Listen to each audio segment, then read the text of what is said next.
Sit down, relax, and let this story carry you. This is Storyline English, and this is your journey into history. Our story begins a very long time ago. More than 3,000 years ago in the ancient land of Egypt. Life in Egypt was busy and full of color. The Nile River gave water and life to the people. Markets were loud and full of beautiful things. People worked hard every single day. But if you walked through those ancient streets and looked down at the feet of the people, you would see something very interesting. Some people wore shoes with a small raised bottom, a small heel, not for fashion, not for beauty, but for something very practical. Butchers, the people who prepared meat, wore shoes with raised soles to keep their feet clean and dry. The ground was often wet and dirty, and a small heel kept them above it. This was not about style. This was about survival. This is where our story begins, in the dust and heat of ancient Egypt, where a simple raised shoe solved a very simple problem. But here is what is beautiful about history. A simple solution can travel through time and become something completely different. And that is exactly what happened with the heel. So, let us keep walking.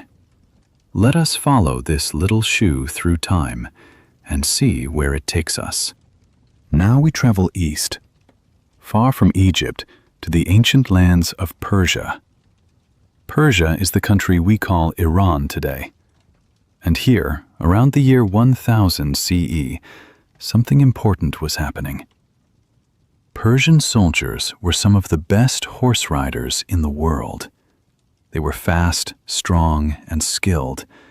But riding a horse in battle was not easy. When a soldier stood up on his horse to shoot an arrow, he needed to be stable. He needed his feet to stay firm in the stirrups, the small metal loops that hold a rider's feet. And this is where the heel became something powerful. Persian soldiers began to wear boots with a raised heel. The heel locked into the stirrup. It kept the soldier steady. It helped him aim better.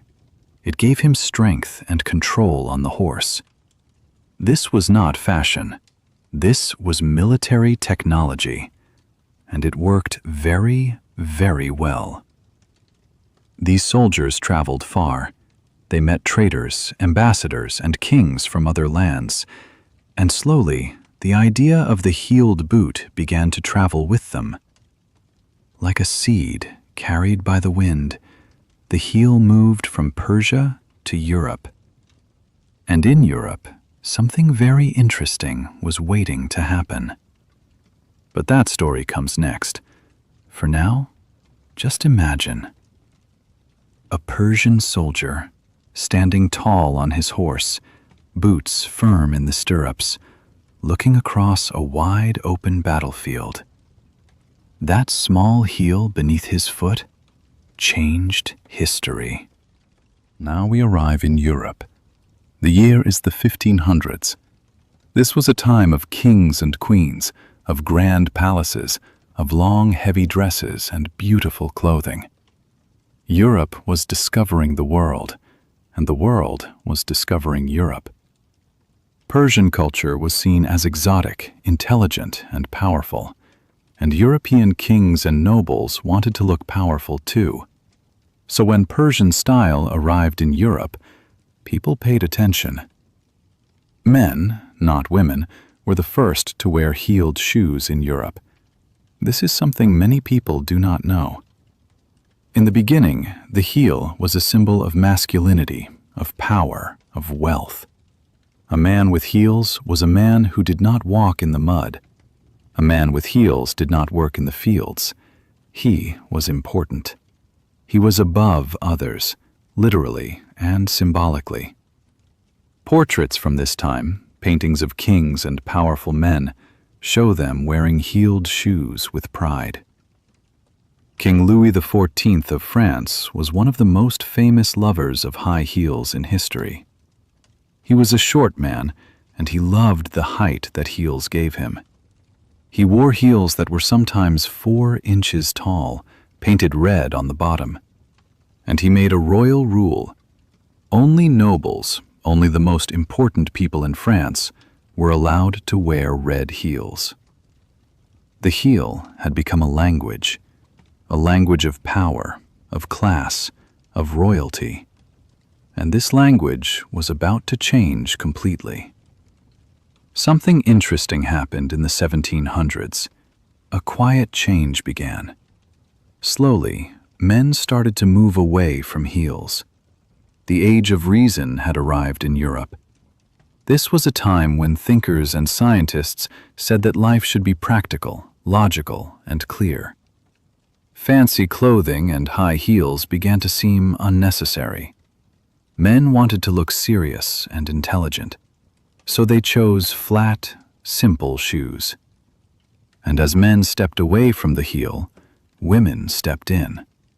Women began to wear heeled shoes more and more.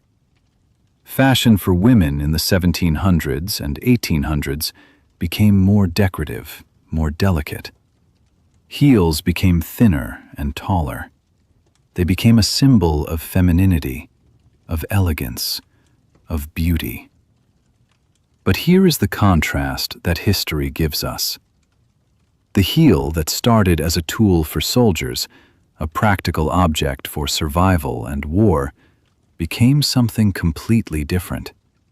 It became a symbol of delicacy, of someone who did not need to run, of someone who was protected and decorative.